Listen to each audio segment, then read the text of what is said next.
ഇന്ന് നമുക്ക് അടുത്തൊരു പുതിയ വീഡിയോയിലേക്ക് പോകാട്ടോ. ഇന്ന് ശരിക്കും പറഞ്ഞാൽ ഹെൽത്ത് ഈസ് വെൽത്ത് എന്ന് പറയുന്നതിന് ഒരു തുല്യമായൊരു വീഡിയോ ആണത്. എൻ്റെ മൂത്ത സിസ്റ്റർ ആനി ചേച്ചി യോഗയൊക്കെ ഇപ്പോൾ പഠിപ്പിക്കുന്നുണ്ട്. പിന്നെ രണ്ടാമത്തെ സിസ്റ്റർ നേഴ്സാണ്. ചേച്ചി ദുബായിൽ നിന്ന് നാട്ടിൽ ലീവിന് വന്നു കഴിഞ്ഞപ്പം യോഗയൊക്കെ ചെയ്യണമെന്നുള്ള ഒരു ആഗ്രഹപ്രകാരം മൂത്ത ചേച്ചിയോട് ചോദിക്കുവാണ് എങ്ങനെയാണ് യോഗ ചെയ്യുന്നതെന്ന്. ഞാൻ ഇതിനു മുൻപ് ഒരു പ്രോപ്പർ യോഗയുടെ ഒരു വീഡിയോ എൻ്റെ കൂട്ടുകാർ പോയിട്ട് ആൻസിയുടെ അടുത്ത് നിന്നുള്ളത് ഞാൻ ഇട്ടിരുന്നു. കുറേ പേര് കണ്ടു അത്. അപ്പം നിങ്ങളിത് വീഡിയോ കാണുക. നിങ്ങൾക്ക് എന്തെങ്കിലും ഡൗട്ട് ഉണ്ടെങ്കിൽ ചോദിച്ചിട്ടുണ്ടെങ്കിൽ എൻ്റെ ചേച്ചിമാർ ഹെൽപ്പ് ചെയ്യും. അപ്പം നമുക്ക് വീഡിയോയിലേക്ക് പോയാലോ. Yoga centre, yoga training centre. ഇത് ആൻ ചേച്ചിയുടെയാണ്, ഡോക്ടർ ആനിയുടെ. അപ്പം ഞാൻ ചേച്ചി ഒന്ന് കാണാൻ പോവുക. എനിക്ക് യോഗയെക്കുറിച്ച് കുറച്ച് കാര്യങ്ങൾ അറിയാനുണ്ട്. ഓക്കെ, നമുക്ക് അങ്ങോട്ട് നീങ്ങാം. Doctor Annie. ഹായ് വത്സ. ചേച്ചി നമസ്കാരം. നമസ്കാരം. കുറച്ച് നാളായല്ലോ കണ്ടിട്ട്. കുറച്ച് നാളായി കണ്ടിട്ട്. എങ്ങനെയുണ്ട്? ആളിത്തിരി വണ്ണം വെച്ചിരിക്കുകയാണ്. അയ്യോ. അപ്പൊ അതിനൊരു സൊല്യൂഷൻ ആയിട്ടാണ് ഞാനിപ്പോ അതിന് വേണ്ടി ഒരു സൊല്യൂഷൻ ആയിട്ടാണ് ഞാൻ ചേച്ചിയുടെ അടുത്ത് വന്നിരിക്കുന്നത്. നന്നായി. എന്നാലും ഇപ്പോഴെങ്കിലും തോന്നിയില്ല, ഇടയ്ക്കൊന്നും തോന്നിയതായിരുന്നല്ലോ. എന്നിട്ട് എന്ത് പറ്റി? ഞാൻ കുറച്ച് നാൾ ചെയ്തായിരുന്നു യോഗ. ചേച്ചി കാണിച്ചു തന്ന സ്റ്റെപ്പുകളൊക്കെ ചെയ്തു. അപ്പൊ എനിക്കൊരു കുറച്ച് കൺട്രോൾ ആയിരുന്നു ഞാൻ. പക്ഷെ പിന്നെ ഞാനത് ഒരു മടിയായി അല്ലേ? ഈ മടി മാറണം. നമുക്ക് യോഗയിൽ കൂടെ തന്നെ മാറ്റാൻ പറ്റും. നമുക്ക് അത് ചെയ്യണമെങ്കിൽ ഡെയിലി പ്രാക്ടീസ് ചെയ്യുക എന്നുള്ളതാണ് ഏറ്റവും പ്രധാനപ്പെട്ട കാര്യം. ഓക്കെ, നമുക്ക് അതിനെ കുറിച്ചൊക്കെ വിശദമായിട്ട് സംസാരിക്കാം. അപ്പൊ ഈ ഡെയിലി പ്രാക്ടീസ് ചെയ്യാവുന്നൊരു ബോധ്യം വന്നിട്ടുണ്ടോ? ഇപ്പൊ ഈ ഒരു അവസ്ഥയിൽ എനിക്ക് അങ്ങനെ ഫീൽ ആവുക. വെയിറ്റ് ഒക്കെ കുറയ്ക്കണം, ഒരു ഫുഡ് കൺട്രോൾ ചെയ്യണം, ബോഡി കൺട്രോൾ ചെയ്യണം. അപ്പൊ അതില് യോഗയിൽ കൂടി ഞാൻ അത് നേടിയെടുക്കണം എന്നുള്ളൊരു കോൺഫിഡൻസ്. വളരെ നല്ലൊരു ചിന്തയാണ് പുള്ളിൽ വന്നേക്കുന്നത്. കാരണം ഇതൊരു പോസിറ്റീവ് തിങ്കിങ് ആണ്. നമുക്ക് ഇതാണ് വേണ്ടത്. ഈ ഒരു പോസിറ്റീവ് തിങ്കിങ് വന്നു കഴിഞ്ഞാൽ തന്നെ നമുക്ക് ഡെയിലി അത് പ്രാക്ടീസ് ചെയ്യാനായിട്ട് സാധിക്കും. അങ്ങനെ നമുക്ക് ആ ഡെയിലി പ്രാക്ടീസ് ചെയ്യുന്ന വഴി ഒരുപാട് മാറ്റങ്ങൾ നമ്മുടെ ബോഡിയിലുണ്ടാവും, നമ്മുടെ മൈൻഡിലുണ്ടാവും. നമ്മുടെ ലൈഫ് സ്റ്റൈൽ തന്നെ മൊത്തം മാറും എന്നുള്ളതാണ്. അപ്പൊ നമുക്കത് എങ്ങനെയാന്ന് നോക്കാം. നിങ്ങൾ ആരും സംശയിക്കണ്ടട്ടാ, എന്റെ ചേച്ചിയാണ്, ഞാനാണ് അനിയത്തി. പക്ഷെ നിങ്ങൾ ഇതിൽ കാണുമ്പോ ഞാൻ ചേച്ചിയും എന്റെ അനിയത്തിയാണെന്നേ. അതാണ് യോഗയുടെ പ്രധാനപ്പെട്ട ഒരു റിസൾട്ട് അല്ലേ? Thank you. അപ്പം നമുക്ക് വീട്ടിലേക്ക് ഇറങ്ങാം. വീട്ടിലോട്ട് പോകാം. ചെറിയ വിശേഷങ്ങളൊക്കെ ആയിട്ട് ഇങ്ങനെ ഞാൻ നടന്നു വന്നിട്ടൊരു 2 ആഴ്ചയായി. അപ്പം ഞാൻ ഇന്നാണ് ഇങ്ങോട്ടേക്ക് വരാൻ പറ്റിയത്. കൊല്ലത്തായിരുന്നു. ഹസ്ബൻഡുണ്ട്, മോനുണ്ട്. ഡ്യൂട്ടിക്കൊക്കെ ദിവസം പോകണ്ടോ? ഡ്യൂട്ടിക്ക് പോകുന്നുണ്ട്. ഇപ്പോൾ ആനുവൽ ലീവായിട്ടാണ് ഇങ്ങോട്ട് വന്നത്. പിന്നെ എന്താണെങ്കിലും ഇപ്പോൾ ഇവിടെ വന്ന സ്ഥിതിക്ക് ചേച്ചിയുടെ അടുത്ത് കയറി കുറച്ച് സ്റ്റെപ്പുകളൊക്കെ പഠിച്ച് പോകണമെന്നാണ്. ആകെക്കുറിച്ച് കൂടുതൽ അറിയാനാണ് ഞാൻ ആഗ്രഹിക്കുന്നത്. അപ്പോൾ ചേച്ചിക്ക് ശരിക്കും പറഞ്ഞാൽ ചേച്ചി ഇതിക്ക് മുമ്പുള്ള 1-2 യൂട്യൂബ് ചാനലിൽ ഞാൻ കണ്ടിട്ടുണ്ട്, ചേച്ചി സംസാരിച്ചിട്ടുണ്ട്. ബട്ട് എനിക്കൊരു കുറച്ചും കൂടി കൂടുതൽ അതിനെക്കുറിച്ചൊരു അവയർനെസ് കിട്ടണം.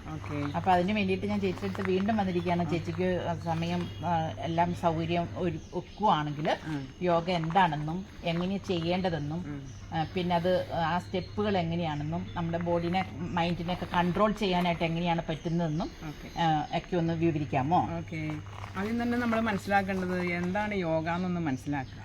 മറ്റുള്ള എക്സർസൈസുകൾ പോലെ അല്ല യോഗ എന്ന് പറയുന്നത്. അതിൻ്റെ പ്രധാനപ്പെട്ട വ്യത്യാസം എന്ന് പറയുന്നത്, യോഗ നമ്മൾ ഡെയിലി പ്രാക്ടീസ് ചെയ്ത് കഴിഞ്ഞാൽ നമ്മുടെ ശരീരത്തിനും മനസ്സിനും റിസൾട്ട് കിട്ടും. നേരെ മറിച്ച്, കാരണം ബ്രീത്തിങ് എക്സർസൈസുകൾക്ക് പ്രാധാന്യം കൊടുത്തിട്ടാണ് നമ്മൾ ചെയ്യുന്നത്. മറ്റുള്ള എക്സർസൈസുകൾ ഓടാൻ പോകുന്നു, ചാടാൻ പോകുന്നു, കളിക്കാൻ പോകുന്നു, നീന്താൻ പോകുന്നു, ഇതൊക്കെ നമുക്ക് ഫിസിക്കലായിട്ടാണ് കൂടുതൽ ഗുണം കിട്ടുന്നത്. അപ്പം നമ്മുടെ മൈൻഡിനൊരു മാറ്റം വരണമെങ്കിൽ തീർച്ചയായും യോഗയ്ക്ക് വളരെ പ്രാധാന്യം. സിമ്പിളായിട്ടൊരു ഡെഫിനേഷൻ പറയുകയാണെങ്കിൽ, യോഗ എന്ന് പറഞ്ഞാൽ നമ്മുടെ ശരീരത്തിനും നമ്മുടെ മനസ്സിനും നമ്മുടെ ഭൗതികമായിട്ടുള്ള എല്ലാത്തിനും ഏറ്റവും സുഖവും സന്തോഷവും ആരോഗ്യവും പ്രദാനം ചെയ്യുന്നതാണ്. അപ്പോൾ ഏതെങ്കിലും തരത്തിലുള്ള അസുഖങ്ങൾ, മനസ്സിക്ക് ബുദ്ധിമുട്ടുകൾ എന്തെങ്കിലും ഉണ്ടോ? എനിക്ക് കൊളസ്ട്രോളിൻ്റെ ഒരു ബുദ്ധിമുട്ടുണ്ട്. പിന്നെ ഇപ്പം ഈ വണ്ണം കൂടിയതിൻ്റെ ഉണ്ടായിരിക്കും. എൻ്റെ കാലിൻ്റെ മുട്ടിന് നല്ല പെയിൻ ഉണ്ട്. അപ്പം നമുക്ക് ശരിക്കും ഈ കാൽമുട്ട് പെയിൻ എന്ന് പറഞ്ഞ് നമ്മൾ ഡോക്ടറുടെ അടുത്ത് ചെന്ന് അവർ പരിശോധിച്ച് കഴിയുമ്പോൾ പറയും പെയിമാനാണ് കൂടുതലും പറയാൻ സാധ്യത. അപ്പോൾ അതിന് നമ്മൾ ഫസ്റ്റ് ചെയ്യേണ്ടത് എന്താണെന്ന് വെച്ചാൽ നമ്മൾ ബോഡി വെയിറ്റ് കുറയ്ക്കുക എന്നുള്ളതാണ്. കാരണം നമ്മുടെ കാലുമ താങ്ങേണ്ട വെയിറ്റ്. അപ്പോൾ അത് കുറയ്ക്കണമെങ്കിൽ നമ്മൾ ഈ പറഞ്ഞ ഡെയിലി നമ്മൾ പ്രാക്ടീസ് ചെയ്യുക, യോഗ പ്രാക്ടീസ് ചെയ്യുക. അതോടൊപ്പം തന്നെ ഫുഡിന് കുറച്ച് കൺട്രോൾ ചെയ്യുക. നമ്മുടെ ജനറലായിട്ട് നമ്മൾ പറയുകയാണെങ്കിൽ ഒരു 80% നമ്മൾ ഡിപ്പെൻഡ് ചെയ്തിരിക്കുന്നത് നമ്മുടെ ഫുഡിനെ ആസ്പദമാക്കിയാണ്. 80%. 20% മാത്രമേ ഉള്ളൂ എക്സസൈസുകളിൽ നമുക്ക് വരുന്ന മാറ്റങ്ങൾ. ഓക്കെ. അപ്പോൾ നമ്മൾ എന്ത് ഫുഡാണ് കഴിക്കണ്ടേ, നമ്മുടെ ശരീരത്തിന് ഏതാണ് നല്ലത്, അതൊക്കെ നമ്മളൊന്ന് ശരിക്കും മനസ്സിലാക്കണം നല്ലതാണ്. അപ്പോൾ ഇതിനൊക്കെ ചക്ക കിടക്കണമുണ്ടോ, ഇതൊക്കെ നാച്ചുറലായിട്ട് ഉണ്ടായിരിക്കുന്ന സംഗതികളാണ്. നമ്മൾ പ്രത്യേക വളങ്ങളും കാര്യങ്ങളും ഒന്നും കൊടുത്തിട്ട് ചെയ്യുന്ന കാര്യങ്ങൾ. നമുക്ക് കഴിക്കാം അല്ലേ? ചക്കയൊക്കെ ഏറ്റവും സൂപ്പർ ഫുഡാണ്. പക്ഷെ ആർക്കും വേണ്ട ചക്ക എന്നാണ്. ഇന്നത്തെ ഈ ന്യൂ ജനറേഷനൊന്നും ചക്ക വേണ്ട, മാങ്ങ വേണ്ട, കപ്പ വേണ്ട, കപ്പങ്ങ വേണ്ട, ഇതൊന്നും വേണ്ട. പക്ഷെ ഇതൊക്കെ നമുക്ക് നമ്മുടെ ശരീരത്തിന് ഏറ്റവും ഗുണം കിട്ടുന്നത്. ഓക്കെ. പണ്ട് കാലത്തൊക്കെ ആൾക്കാരെ നമ്മൾ നോക്കുകയാണെങ്കിൽ, നമ്മുടെ അപ്പനമ്മ പാപ്പനമ്മ അമ്മയൊക്കെ നോക്കുകയാണെങ്കിൽ അവരൊക്കെ ഈ പറമ്പിലുണ്ടാകുന്ന സാധനങ്ങൾ കഴിച്ചിട്ടാണ് അവർക്കൊക്കെ റിസൾട്ട് കിട്ടിയേക്കുന്നത്. അപ്പോൾ നമ്മൾ അതിനൊക്കെ ഒരു പ്രാധാന്യം കൊടുക്കുന്ന അത് വീണ്ടും നമ്മൾ ബാക്കിലേക്ക് പോകണം. ബാക്കിലോട്ട് നമ്മൾ പോകുന്നു. നമ്മുടെ വീട്ടിൽ തന്നെ ഉണ്ടാവുന്ന കായ്കനികൾ കൊണ്ട് നമുക്ക് ഭക്ഷിക്കാനും അതിന് കൂടുതൽ ഇമ്പോർട്ടൻസ് കൊടുത്ത് അതിനുള്ള ഔഷധ ഗുണങ്ങളും അതിൽ തന്നെ ഉണ്ടെന്നാണ് പറഞ്ഞു വരുന്നത്. അതുപോലെ തന്നെ പണ്ടൊന്നും വലിയ എക്സർസൈസ് ഒന്നും ഉണ്ടായിരുന്നില്ല ആർക്കും തന്നെ അല്ലേ? ഇങ്ങനെ നടക്കാനും ഓടാനും ഒന്നും പോണതായിട്ട് നമുക്കറിവില്ല. ഇല്ല. പക്ഷെ ഇന്ന് ഇതിന് പ്രാധാന്യം കൊടുക്കാൻ കാരണം പണ്ട് കാലത്ത് എല്ലാവരും പറമ്പിൽ അധ്വാനിക്കുകയായിരുന്നു അല്ലേ? അമ്മമാരെല്ലാവരും പറമ്പിൽ കളയ്ക്കുന്നു, പുല്ല് പറിക്കുന്നു, വെട്ടുന്നു, മരം വെട്ടുന്നു, എന്തെല്ലാം പണികളാണ് ചെയ്യണേ, കറുതി കീറുന്നൊക്കെ ചെയ്യും. അമ്മമാരാണെങ്കിലും ഒത്തിരി പണികൾ ചെയ്യുന്നു. അരയ്ക്കുന്നു, അതെ അതെ. അപ്പോൾ അവർക്ക് പ്രത്യേകിച്ച് എക്സസൈസിന്റെ ആവശ്യമില്ല ശരിക്കും പറഞ്ഞാൽ. പക്ഷെ നമുക്ക് ഇപ്പോൾ ഇതൊക്കെ ആർട്ടിഫിഷ്യലായിട്ട് നമ്മൾ ഓട്ടോമാറ്റിക്കാണല്ലോ, മെഷീനുകളാണല്ലോ ഇപ്പോൾ ഇതൊക്കെ ചെയ്യുന്നത്. യോഗ നമുക്ക് എപ്പോൾ വേണമെങ്കിലും ചെയ്യാമോ? യോഗ എപ്പോൾ വേണമെങ്കിലും ചെയ്യാമെന്ന് ചോദിച്ചു കഴിഞ്ഞാൽ ഒരു കാര്യം നമ്മൾ ശ്രദ്ധിക്കണം, ഭക്ഷണം കഴിച്ചിട്ട് ഉടനെ യോഗ ചെയ്യാൻ പാടില്ല. ഓക്കെ. നമ്മൾ ഭക്ഷണം ഫുള്ളായിട്ട് കഴിച്ചിട്ട് നമുക്കത് വളരെ വിപരീതമായിട്ടാണ് നമുക്ക് പറ്റുന്നുണ്ട്. ഓക്കെ. എപ്പോഴും കാലി വയറാണ് ഭക്ഷണം കഴിക്കാൻ എക്സസൈസ് ചെയ്യാനായിട്ട് നല്ലത്. അതായത് അതിരാവിലെ ആണെങ്കിൽ ഏറ്റവും നല്ലതാണ്. അപ്പോൾ നമ്മൾ ഏറ്റവും നല്ലത് അതിരാവിലെ നമ്മൾ എഴുന്നേറ്റ് കുളിച്ച് വേണ്ട കാര്യങ്ങളെല്ലാം ചെയ്ത് യോഗ ചെയ്തിട്ട് നമ്മൾ ഡ്യൂട്ടി ചെയ്യാൻ പ്രവേശിക്കും. ഓക്കെ. അങ്ങനെ ഒരു ടൈം ടേബിൾ നമ്മൾ എടുക്കുകയാണെങ്കിൽ നമുക്ക് നല്ല ചേച്ചി സോറി കേട്ടോ, അതിനിടയ്ക്ക് നല്ല കുരുമുളക് ഉണ്ടല്ലോ അതിനകത്ത്. ഒത്തിരി പൊങ്ങി പോയിട്ടില്ലല്ലോ ചേച്ചി? നല്ല കുരുമുളകും നല്ല താഴെ നിറച്ചുണ്ടായതാണ് നമ്മുടെ കൊച്ചുമോൻ പൊട്ടിച്ച്. അയ്യോ സൂപ്പറായിരിക്കും കേട്ടോ, നന്നായിട്ടുണ്ട്. നല്ല രസമായിട്ട് നല്ല നീളം, നല്ലതെ നീട്ടമുണ്ട്. എല്ലാം നാടൻ സാധനങ്ങളാണല്ലോ. അതെ, അത് കണ്ടപ്പോ ഒന്ന് പറയണമെന്ന് തോന്നി, അതുകൊണ്ടാട്ടോ. കുരുമുളക് ചെറുതാണെങ്കിലും ഇത് ഭയങ്കര റിസൾട്ട് ഇല്ലായിരുന്നു. അതെ അതെ. ഓക്കെ. അപ്പൊ ഈ യോഗ ചെയ്യുമ്പോൾ ശ്രദ്ധിക്കേണ്ട ചില കാര്യങ്ങളുണ്ട്. അതായത് ഒരു 5 പ്രധാനപ്പെട്ട തത്വങ്ങളുണ്ട്. ഒന്നാമത്തെ സ്റ്റെപ്പ് എന്ന് പറയുന്നത് ഡീപ്പ് പ്രോപ്പർ ബ്രീത്തിങ്.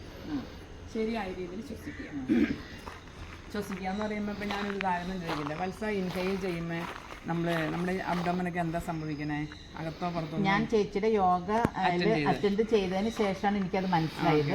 ഞാൻ ഡീപ് ബ്രീത്ത് എടുക്കുമ്പോൾ വയറ് പ്രൊജക്റ്റ് ചെയ്യും. പലരും അങ്ങനെയല്ല ചെയ്യുന്നത്. അപ്പോൾ ഇൻഹെയിൽ ചെയ്യുമ്പോൾ കൂടുതൽ ഓക്സിജൻ നമ്മുടെ ബോഡിയിലോട്ട് പ്രവേശിക്കുന്നു. അപ്പോൾ നമ്മുടെ അബ്ഡോമൻ ശരിക്കും ഡെവലപ്പ് ചെയ്യാണ്. എക്സൈൽ ചെയ്യുമ്പോൾ അകത്തോട്ട്. അങ്ങനെ ഒരു സിസ്റ്റത്തിലോട്ട് നമ്മൾ കൊണ്ടുവരണം ശരിയായ രീതിയിൽ ഡീപ്പായിട്ട് ബ്രീത്തിങ് എടുത്തിട്ട്. മെയിൻ ബ്രീത്തിങ് ബ്രീത്തിങ് വളരെ പ്രധാനപ്പെട്ടതാണ്. കാരണം ഓക്സിജൻ നമ്മുടെ ബോഡിയിലോട്ട് കയറുകയാണല്ലോ. കൂടുതൽ ഓക്സിജനെ വലിച്ചു കഴിഞ്ഞാൽ ബ്ലഡിലൊക്കെ ഓക്സിജൻ വരുന്നു, ബ്ലഡിനെ പ്യൂരിഫൈ ചെയ്യുന്നു. അപ്പോൾ എല്ലാ അവയവങ്ങളിലേക്ക് നല്ല ബ്ലഡിന്റെ പമ്പിങ് നടക്കുന്നു. അപ്പൊ അവയവങ്ങൾ ആക്ടിവേറ്റ് ചെയ്യും. ഓക്കെ. അങ്ങനെയാണ് നമ്മുടെ അസുഖങ്ങൾ കുറയാനും ഒക്കെ കാരണം കേട്ടോ. അപ്പൊ ഫസ്റ്റ് പ്രിൻസിപ്പിൾ ആണ് എന്താണ്? Proper breathing. രണ്ടാമത്തെ എന്ന് പറയുന്നത് പ്രോപ്പർ എക്സർസൈസ് ആണ്. എന്ന് പറഞ്ഞാൽ ഒരു ഉദാഹരണം ഞാൻ പറഞ്ഞാൽ, ഡീപ്പായിട്ട് ഇൻഹെയിൽ ചെയ്യുമ്പോൾ കൈ ഉയർത്തുക എന്ന് പറയുന്നത് നമ്മൾ ഇൻഹെയിൽ ചെയ്തുകൊണ്ട് തന്നെ കൈ ഉയർത്തുക, സ്ട്രെച്ച് ചെയ്യുക. ഓക്കെ. എക്സസൈസ് ചെയ്തുകൊണ്ട് കൈ സ്ലോലി താഴ്ത്തുക. ഓക്കെ. അങ്ങനെ ഒരു ഏത് എക്സസൈസ് ചെയ്യുമ്പോഴും അങ്ങനെ ഒരു ബ്രീത്തിങ് ആയിട്ട് കണക്ഷൻ ഉണ്ട് ഇൻഹെയിലാണ്ട്. ഓക്കെ. അപ്പോൾ പ്രോപ്പർ എക്സസൈസ് പറയുന്നത് okay. So breathing then exercise. Proper diet. അത് കുറച്ച് ഡിഫിക്കൽട്ടാണ്, but still I will try. Okay. Proper diet എന്ന് പറയുന്നത് നമ്മൾ എന്താ ഭക്ഷിക്കണ്ടേ, എപ്പോഴാ ഭക്ഷിക്കണ്ടേ, എങ്ങനെയാ ഭക്ഷിക്കണ്ടേ എന്നുള്ളതാണ് പ്രധാനപ്പെട്ട കാര്യം. അപ്പോൾ എങ്ങനെ ഭക്ഷിക്കണം എന്നുള്ളത് ആദ്യം പറയാം. ശരിക്കും പറഞ്ഞ യോഗ ഒരു ഈസി അല്ല. ഈസിയാണ് ഈ പ്രാക്ടീസ് ചെയ്യുകയാണെങ്കിൽ. പ്രാക്ടീസ്. അതായത് ഭക്ഷിക്കേണ്ടത് നമ്മൾ എവിടെ ഭക്ഷണം നമ്മൾ വായിൽ കൊടുത്തു കഴിഞ്ഞാൽ നമ്മളൊക്കെ ഇപ്പം എന്താ ചെയ്യുന്നത് പെട്ടെന്ന് വിഴുങ്ങി കളയും. അതെ. അങ്ങനെ ചെയ്യാൻ പാടില്ല. കടിച്ച് ചവച്ച് അരച്ച് സ്ലോയിൽ നമ്മളതിനെ പൾപ്പാക്കിയിട്ട് അങ്ങോട്ട് ഇറക്കുക. അപ്പോൾ നമ്മുടെ ഡൈജസ്റ്റീവ് ഓർഗാൻസിനും വളരെ നല്ലതാണ്, നമ്മുടെ ബോഡിക്ക് ഒരു ആശ്വാസമാണ്. ടൈം എടുത്ത് വേണം കഴിക്കാൻ. പെട്ടെന്ന് ഫാസ്റ്റ് ആയിട്ടൊന്നും കഴിക്കും. പെട്ടെന്ന് ഫാസ്റ്റ് കഴിക്കുമ്പോൾ നമ്മൾ എന്താ കഴിക്കണമെന്ന് കൂടി നമുക്ക് അറിയാൻ പറ്റില്ല. ആസ്വദിച്ച് കഴിക്കണം. നമ്മൾ ആസ്വദിച്ച് നമുക്ക് ഈ ഭക്ഷണം തന്ന ദൈവത്തിന് മുകളിൽ നന്ദി പറഞ്ഞ് ഇത് വേണം നമ്മൾ ഭക്ഷിക്കാനായിട്ട് സ്ലോയിൽ. അപ്പോൾ first one is breathing, second one is exercise, third one is diet. Control. പിന്നെ ഭക്ഷണത്തിൽ നല്ലത് എങ്ങനെ കഴിക്കണ്ടേ? ഭക്ഷണത്തിൽ നല്ലത് ഫ്രൂട്ട്സ് ആൻഡ് വെജിറ്റബിൾസ് ഒക്കെയാണ്. നമ്മൾ അങ്ങനെ കഴിക്കുക. നോൺ അത്ര നല്ലതൊന്നുമല്ല. പിന്നെ നിർത്താൻ പറയുന്നില്ല. സ്ലോയിൽ കടിച്ച് ചവിച്ച് അരച്ചിട്ട് വേണം എന്ത് കഴിക്കാനായിട്ട്. ഓക്കെ. ഫോർത്ത് വൺ ഫസ്റ്റ് എന്താണ്? First proper breathing, second one is exercise, third one is diet and fourth one is proper relaxation. അത് ഒരു ഹിഡൻ സ്റ്റെപ്പ് ആണല്ലോ, അതിനെ അറിഞ്ഞില്ലല്ലോ. അത് വളരെ റിസൾട്ട് കിട്ടുന്നതല്ലേ. അതായത് ശവാസനം എന്ന് പറയും യോഗയിൽ. ശവാസനം കേട്ടിട്ടുണ്ടോ? ശവാസനം കേട്ടിട്ടുണ്ട്. ചേച്ചി പഠിപ്പിച്ചതിൽ അതിഷ്ടാണ് എനിക്ക്. ഇവിടെ കിടന്നിങ്ങനെ ഒരു കിടപ്പുണ്ട്. അതായത് നമ്മൾ ശവാസനമൊക്കെ ചെയ്യുമ്പോൾ നമ്മൾ ശ്രദ്ധിക്കേണ്ട കേസ് എന്താണെന്ന് അറിയാമോ? വളരെ കൂളായിട്ട് കളിക്കും. ഒന്നിനെ കുറിച്ച് ആലോചിക്കും. ഓക്കെ, നമ്മൾക്ക് ഭക്ഷണ കാര്യങ്ങൾ എന്താണാവോ, വീട്ടിൽ ആരൊക്കെയാണാവോ, എന്തൊക്കെ പണി ചെയ്യാനുണ്ട്, അല്ലെങ്കിൽ 100 കാര്യങ്ങളാണല്ലോ, ഓഫീസ് കാര്യങ്ങളൊക്കെ ഉണ്ടല്ലോ, ഇങ്ങനെയുള്ള കാര്യങ്ങളൊന്നും ചിന്തിക്കാതെ ചിന്തകൾ ഇഷ്ടം പോലെയുണ്ട്. നമ്മൾ ചിന്തിക്കുന്ന ഒരേ ഒരു കാര്യം നമ്മുടെ ബ്രീത്തിങ്. നോർമൽ ബ്രീത്തിങ് ആയിരിക്കണം കേട്ടോ. ശവാസനം ചെയ്യുമ്പോൾ നമ്മൾ എന്ത് ചെയ്യണം? നോർമൽ ബ്രീത്തിങ് ശവാസനത്തിൽ. അതിക്ക് മുമ്പ് ചേച്ചി ഫസ്റ്റ് സ്റ്റെപ്പ് പറയുന്നുണ്ട് ബ്രീത്തിങ് എടുക്കാൻ. അത് ആ ബ്രീത്തിങ് എക്സസൈസിൽ ഡീപ് ബ്രീത്തിങ് ഉണ്ട്, എക്സെയിൽ ഇൻഹെയിൽ എല്ലാം ഉണ്ട്. ബട്ട് ശവാസനം എന്ന് പറയുന്നത് ഫോർത്ത് സ്റ്റെപ്പ് ഇമ്പോർട്ടൻസ് ആയിട്ടുള്ളത്. ശവാസനം വളരെ റിലാക്സ് ആയിട്ട്. അപ്പോൾ നമ്മൾ അത് ചെയ്യുമ്പോൾ നമ്മുടെ ശരീരത്തിന്റെ ഓരോ ഭാഗങ്ങളെയും ശ്രദ്ധിച്ചിട്ട് സ്ട്രെച്ച് ചെയ്യുക, റിലീസ് ചെയ്യുക, സ്ട്രെച്ച് ചെയ്യുക, റിലീസ് ചെയ്യുക. അങ്ങനെ full body stretch and releasing കഴിഞ്ഞ് ശാന്തമായിട്ട് അപ്പൊ അതിന് എല്ലാ ഓർഗാനും അല്ലേ ഇന്റേണലായിട്ട് ഭയങ്കര അപ്പോൾ നമ്മൾ സന്തോഷമായിട്ട് കിടക്കാം. സന്തോഷമായിരിക്കണം നമ്മുടെ മനസ്സിൽ. യോഗ ചെയ്യാൻ വരുമ്പോൾ തന്നെ അങ്ങനെ തന്നെയായിരിക്കും. തുടക്കവും ഒടുക്കവും എല്ലാം ഹാപ്പി. ആ 1 മണിക്കൂർ അതിന് വേണ്ടിയിട്ടുള്ളതാണ് നമ്മുടെ മനസ്സിന് നമ്മുടെ. അപ്പൊ അതാണ് 4ാമത്തെ പോയിന്റ്. അപ്പൊ ശവാസനം ഇഷ്ടപ്പെട്ട് കാണുമല്ലോ. ചിലരൊക്കെ ശവാസനം ചെയ്യുമ്പോൾ കിടന്ന് ഉറങ്ങാറുണ്ട്. പക്ഷെ ഉറങ്ങാൻ പാടില്ല കേട്ടോ. എന്ന് വെച്ചാൽ നമ്മൾ ഓർമ്മയോട് കൂടി ആയിരിക്കണം കിടക്കുന്നത്. ഈ ലാസ്റ്റ് പോയിന്റ് എന്ന് പറയുന്നത് പോസിറ്റീവ് തിങ്കിങ്. അതായത് നമുക്ക് എല്ലാ കാര്യങ്ങളും പോസിറ്റീവായിട്ട് നമുക്ക് നടക്കുമെന്നുള്ള ബോധ്യമാണ്. പക്ഷെ ചില സമയത്ത് ഒരു ഡിസ്റ്റർബൻസ് ഉണ്ട് ചേച്ചി. ഇത് നെഗറ്റീവ്, ഇത് നടക്കില്ല, ഇത് ശരിയാവില്ല, അത് അങ്ങനെ വരില്ല എന്നുള്ളൊരു തോട്ട് അത് വരാൻ പാടില്ല. നമ്മൾ പോസിറ്റീവായിട്ട് മാത്രമേ ചിന്തിക്കുകയുള്ളൂ. ഞാൻ പോസിറ്റീവ് എന്നൊക്കെ നമ്മുടെ മനസ്സിലേക്ക് നമ്മൾ ഇട്ട് കൊടുക്കുന്നത്. പിന്നെ നമുക്ക് അങ്ങനെ വരുള്ളൂ. ഓക്കെ, ഇത് നെഗറ്റീവ് ഒന്നും അതിന് നമുക്ക് തട്ടിക്കളയും.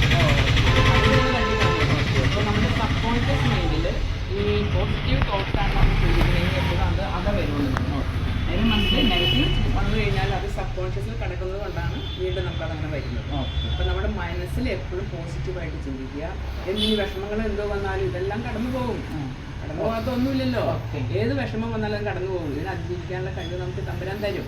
അപ്പോൾ ആ ഒരു വിശ്വാസത്തിലും ആ ഒരു ചിന്തയിലും നമ്മൾ മുന്നോട്ട് പോയി കഴിഞ്ഞാൽ നമുക്കിതെല്ലാം ഈസി ആയിട്ട് ഹാൻഡിൽ ചെയ്യാൻ പറ്റും. Positive thinking. സോ 5 ഹെഡിങ്സ് ആണ് ഇമ്പോർട്ടൻ്റ് ആയിട്ട് യോഗയെക്കുറിച്ച് പറഞ്ഞത്. The first one is breathing, second one is exercise, third one is diet control, and fourth one is relaxation. ഒത്തിരി നാളായി കണ്ടിട്ട്. എന്തായാലും നീ വന്നതിന്റെ നേരിൽ ഇപ്പോൾ ഒരു ഷൂട്ടിംഗ് ഒക്കെ നടന്നല്ലേ? നല്ലൊരു ഷോട്ടായി. അപ്പൊ ഇത് ജോയൽ. വീഡിയോഗ്രാഫറിനും അപ്പൊ ജോയലിനും ചേച്ചിപ്പം ഈ യോഗയുടെ സ്റ്റെപ്പൊക്കെ കണ്ടിട്ടുണ്ടല്ലോ. ജോയലും ഒരു ചേഞ്ച് വരുത്തണം. എന്തായാലും വരുത്തണം. ഇപ്പൊ എല്ലാം കണ്ടു. അതൊരു റിലാക്സേഷൻ കൊണ്ടുവരുന്നുണ്ട്. അപ്പൊ അതെന്തായാലും പ്രാക്ടീസ് ചെയ്യാനാണ്. കുറച്ചുകൂടി ഒരു ഇമ്പോർട്ടൻസ് മനസ്സിലായി. കുറച്ച് നേരം കൊണ്ട് ഡെയിലി പ്രാക്ടീസ് ചെയ്താൽ നമുക്ക് ഒരുപാട് മാസ്റ്റർ ആവാം. ഞാൻ ട്രൈ ചെയ്യാം. എന്തായാലും ട്രൈ ചെയ്യും. ഇപ്പൊ എനിക്കൊരു മോട്ടിവേഷൻ വന്നിട്ടുണ്ട്. സമയം കൊണ്ട് ഇത്ര മോട്ടിവേഷൻ കിട്ടി. അപ്പൊ എന്തായാലും ഒത്തിരി സന്തോഷം. Okay, thank you. ബൈ.